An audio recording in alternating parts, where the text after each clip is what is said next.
শেষ জামানায় মেয়েদের সংখ্যা বাড়বে, ছেলেদের সংখ্যা কমে যাবে।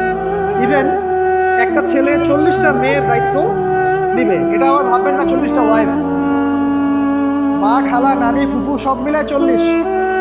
আর সামনে যে মহাযুদ্ধটা হতে যাচ্ছে, এরপরে এরকমই একটা অবস্থা হবে যে ছেলেদের সংখ্যা পৃথিবীতে থাকবে না, খুব কম, এবং বেশি বেশি মেয়ে একটা ছেলের কাঁধে চলে আসবে। এখন অবশ্য আমাদেরকে ওই যে পশ্চিমারা শিখিয়েছে একটা ছেলে একটা মেয়েকে বিয়ে করবে। জেনা অনেকজনের সাথে করতে পারে, বাট বিয়ে একজনকেই করতে হবে।